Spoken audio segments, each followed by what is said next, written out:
আমার বারান্দার টবে ছোট্ট একটা পুঁই শাক গাছটা খুব একটা ভালো নেই, পাতাগুলো কীরকম হলুদ হয়ে গেছে, আর প্রচুর পুঁই মেটুলি হয়েছে, ছোট ছোট এখনও ছোট আছে, বড় হয়নি। কিন্তু আমাকে কিছু পাতা ছেটে দিতে হবে, তাই আমি পুঁই মেটুলিগুলো কিন্তু তুলে নেব, এখনই তুলে নেব, এগুলো পেকে যাওয়ার আগেই আমি তুলে নেব।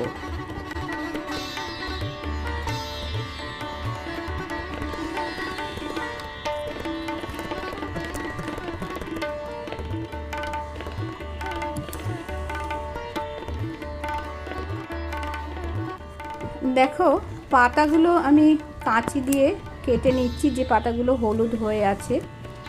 বেশি পাতা গাছ থেকে কেটে নিলে তো গাছটাও ঠিকভাবে থাকবে না, তাই আমি গাছের পুঁই মেটুলিগুলোও কিন্তু আমি বেশিরভাগটাই ছেটে নেব।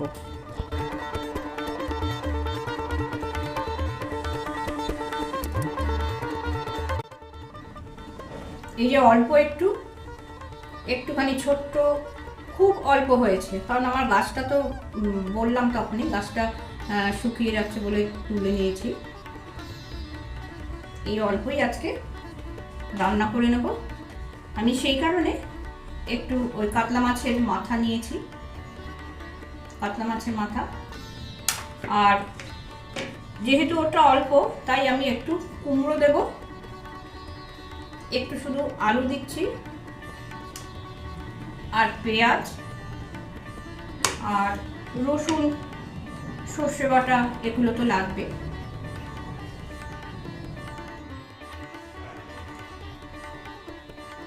রসুন আর কাঁচা লঙ্কা এটা বেটে নেব, আর সর্ষেটা আমার বাটা আছে।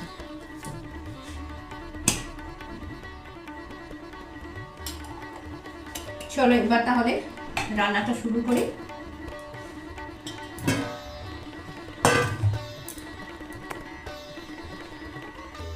প্রথমে মাছের মুড়োটা ভাজার জন্য কড়াই গরম করে তারপরে একটু সর্ষের তেল দিয়ে দিলাম। সর্ষের তেলটা গরম হয়ে যাবার পরে আমি মাছের টুকরো করে রাখা মুড়োগুলোকে দিয়ে ভেজে নিচ্ছি। মাছ মাংস রান্না করতে গেলে সবসময় সর্ষের তেল ব্যবহার করাটাই উচিত। সর্ষের তেলটা হচ্ছে মাছ মাংস রান্নার জন্য একটি হেলদি প্রসেস। মুড়োগুলো প্রথমে আমি ভালো করে লাল করে এপিট ওপিট করে ভেজে নিচ্ছি। আমার সমস্ত কাছের দূরের বন্ধুদের জানাই নতুন বছরের অনেক অনেক শুভেচ্ছা, ভালো লাগা, অনেক অভিনন্দন। প্রত্যেকে ভালো থাকুক, সুস্থ থাকুক, এই কামনা করে আমি আজকের ভিডিওটা শুরু করেছি। কুমকুমের রান্নায় আজকে দেখছো আমার টবের পুঁই মেটুলি কাতলা মাছের মাথা দিয়ে। হ্যাঁ, যেটা বলছিলাম, সর্ষের তেল দিয়ে মাছ মাংস রান্না করাটা উচিত ঠিকই, কিন্তু কিছু কিছু রান্না আছে যেগুলো কিন্তু সাদা তেলে মানে রিফাইন্ড অয়েলে রান্না করলেই কিন্তু খুব ভালো স্বাদ পাওয়া যায়, মাছ অথবা চিকেন, মাটন ইত্যাদি। মাছ দিয়ে যায় ছেলেটিকে আমি বলি মাছের মাথা দিলে টুকরোগুলো একটু ছোট ছোট করে কাটতে, তার কারণ ভাজতে খুব সুবিধা হয়। যারা রান্না নতুন শিখছো তাদের বলছি, মাছের মাথার যে অংশটা মাছের ছালটা থাকে সেইখানটা কিন্তু ভাজার সময় একটু চাপা দিতে হয়, নয়তো কিন্তু ফেটে গায়ে মুখে লাগতে পারে। মাছের মুড়ো ছাড়াও পুঁই মেটুলি রান্নার জন্য কিন্তু চিংড়ি মাছও অনবদ্য, কিন্তু আমাদের বাড়িতে চিংড়ি মাছে অ্যালার্জি আছে বলে খুব একটা চিংড়ি মাছ নেওয়া হয় না। যাই হোক, কথা বলতে বলতে মাছের মুড়োর সমস্ত টুকরোগুলোই বেশ লালচে করে ভাজা হয়ে গেল। কম বয়সী নতুন যারা রান্না শিখছো তাদের বলছি এরকম লাল করেই মাছের মাথা ভাজতে হয়, নয়তো কিন্তু মাছের মাথা দিয়ে তৈরি যে রেসিপিগুলো কিন্তু একটু আস্তে আস্তে গন্ধ লাগে। যাই হোক, সেই তেলেই আমি দিয়ে দিলাম একটা শুকনো লঙ্কা, আধখানা করে ফাটিয়ে নিয়ে দিলাম। এটাও বলি লঙ্কা কিন্তু আধখানা করে একটু ফাটিয়ে নিয়ে দিতে হয়, নয়তো সেই লঙ্কাও ফেটে গায়ে মুখে লাগতে পারে। দিয়ে দিলাম ফোড়নে কালো জিরে আর একটু সামান্য পাঁচ ফোড়ন, তারপরে কেটে রাখা পেঁয়াজটাও দিয়ে দিলাম তেলের মধ্যে, দিয়ে দিলাম তেজপাতা। এবারে দু চারবার একটু নাড়াচাড়া করে নিয়ে টুকরো করে কেটে রাখা আলুগুলো প্রথমে দিয়ে দেব, এখন পেঁয়াজটা কিন্তু একটু বেশি ভাজার আগেই আলুগুলো দিয়ে দিতে হবে, নয়তো কিন্তু আলু ভাজতে ভাজতে পেঁয়াজটাও পুড়ে যেতে পারে। এইবার আলু আর পেঁয়াজ একসাথে একটু ভেজে নিতে হবে। আলুটা ভাজতে ভাজতেই এরপরেই দিয়ে দেব আমি পুঁই মেটুলিগুলো, তার কারণ এর ডাঁটাগুলো ভীষণ একটু শক্ত শক্ত লাগে। আপাতত তেজপাতাগুলো তুলে নিচ্ছি এই কারণে, তেজপাতাগুলো ভীষণ বিরক্ত করে তরকারি নাড়ার সময়।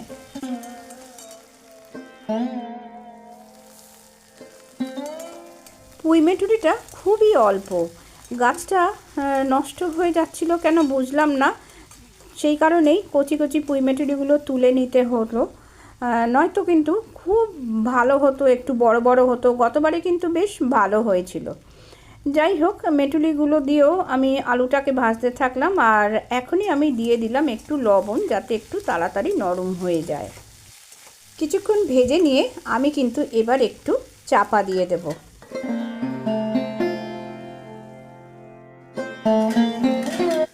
মিনিট খানেক চাপা দিয়ে রেখেছিলাম। এবারে আমি প্রথমে কুমড়োগুলো দিয়ে দেব। তখন কুমড়োগুলোকে একটু সামান্য ভাজা ভাজা না করলে কিন্তু একটু কুমড়োর কাঁচা কাঁচা গন্ধটা তরকারির মধ্যে থেকে যাবে।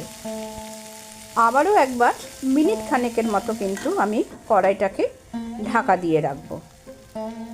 মিনিট খানেক পরে ঢাকাটা খুলে এবারে আমি চা চামচের 1 চামচ উঁচু করে আমি রসুন বাটা দিয়ে দিলাম। দিয়ে রসুন বাটাটা আমি পুরো আলু কুমড়োর সাথে ভালোভাবে মিশিয়ে নিয়ে একটু কিন্তু ভাজা ভাজা করে নেব।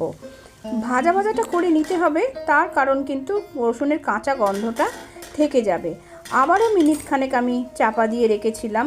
এবারে আমি দিয়ে দিলাম কিন্তু কুচিয়ে রাখা টমেটো, দিয়ে দিচ্ছি কাশ্মীরি মির্চ।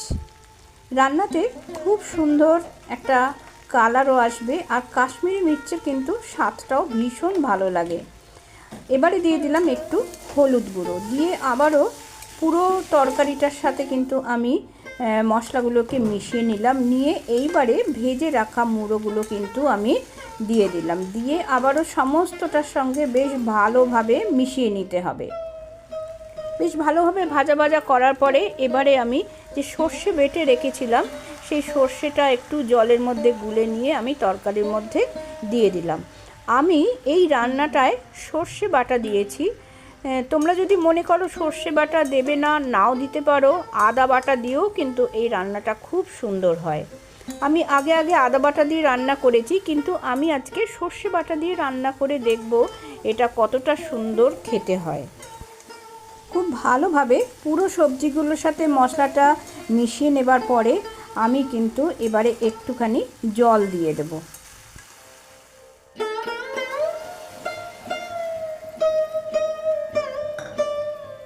পুঁই মেটুলিটা খুবই অল্প, কিন্তু তাতে কি হয়েছে, মাছের মাথা আছে, সবজি আছে, এতেই তো তরকারির একটা স্বাদ বেড়ে যাবে। এতটাই অল্প পুঁই মেটুলি যে রান্না করার পর আর কিছুই দেখা যাচ্ছে না। আমি কিন্তু মুড়োগুলোর সাথে তেজপাতাগুলোও কিন্তু দিয়ে দিয়েছিলাম, তার কারণ যাতে তেজপাতাগুলো এই রান্নার জলে ভালো করে ফুটতে পারে। আমি যেভাবে আজকে এই মাছের মাথা দিয়ে অল্প পুঁই মেটুলি কুমড়ো দিয়ে রান্নাটা করলাম, তোমরাও একদিন এইভাবে সর্ষে বাটা দিয়ে রান্না করে দেখো। অনেকে হয়তো সর্ষে বাটা দিয়ে করো, কিন্তু যারা করো না আমি তাদেরই বলছি, সর্ষে বাটা দিয়ে অত্যন্ত সুন্দর কিন্তু একটা স্বাদ হয়। গ্যাসের ফ্লেমটা হাইতে রেখে আমি একটু তরকারিটাকে টকবক করে ফুটিয়ে নিচ্ছি। আর এখন আমি দিয়ে দিলাম কাঁচা লঙ্কা বাটা, দিয়ে দিলাম একটু গুঁড়ো করে রাখা গুড়, কারণ এই তরকারিটা কিন্তু একটু মিষ্টি না দিলে কিন্তু ভালো লাগবে না। গুড়ের বদলে যদি কেউ চিনি দিতে চাও দিতে পারো। দিয়ে বেশ ভালোভাবে নাড়াচাড়া করে নিচ্ছি। তরকারি এরকম পাঁচমিশালির তরকারি বা এই ধরনের তরকারি যত নাড়বে তরকারি শেষের দিকে আসলে তত কিন্তু তরকারির স্বাদ আরও বেড়ে যাবে। রান্নাটা কিন্তু অলমোস্ট রেডি হয়ে এসেছে। এবারে কিন্তু এরকমভাবে ফুটিয়ে নিয়ে আমি জলটাকে সামান্য একটু কমিয়ে নেব, আর সামান্য একটু হাতা দিয়ে তুলে আমি দেখে নেব লবণটা ঝালটা পরিমাণ ঠিক আছে কিনা। স্বাদটা একদম ঠিক আছে। এরমভাবে নাড়তে নাড়তে কিন্তু জলটা শুকিয়ে নিতে হয়, তাহলে কিন্তু তরকারির স্বাদ অনেকটা বেড়ে যায়। আমার আজকের এই রেসিপিটা যদি তোমাদের ভালো লাগে তাহলে কিন্তু একটু লাইক শেয়ার করে দেবার অনুরোধ করলাম। আর আজকে প্রথম দেখতে আসা আমার নতুন বন্ধুকে ওয়েলকাম জানিয়ে অনুরোধ করলাম আমার চ্যানেলটিকে সাবস্ক্রাইব করে দেবার, আর পাশে থাকা বেল আইকনটাও প্রেস করে দিতে বললাম, যাতে আমি রান্না দিলেই নোটিফিকেশন তোমাদের কাছে পৌঁছে যায়। এটাকে বলে চচ্চড়ি, মাছের মাথার চচ্চড়ি। আমি আর পুঁইমেটুলি কথা বললাম না, তার কারণ পুঁইমেটুলি একটাও দেখা যাচ্ছে না, এতটাই কচি আর এতটাই কম, একটুও দেখা যাচ্ছে না। যাই হোক, তরকারিটা তো খুব টেস্ট হবে। তাহলে চলো, ভিডিওটা আজ একেবারে শেষের মুখে। পরের বার আবার মুখরোচক কোনো রেসিপি নিয়ে চলে আসবো তোমাদের কাছে। নতুন বছর সবার খুব ভালো কাটুক, সবাই সুস্থ থাকুক, আনন্দে থাকুক, সবার সাথে সবার যেন সুন্দর সম্পর্ক গড়ে ওঠে। আবারও একবার সবাইকে বলি happy new year to all my beloved friends, sweet sweet friends.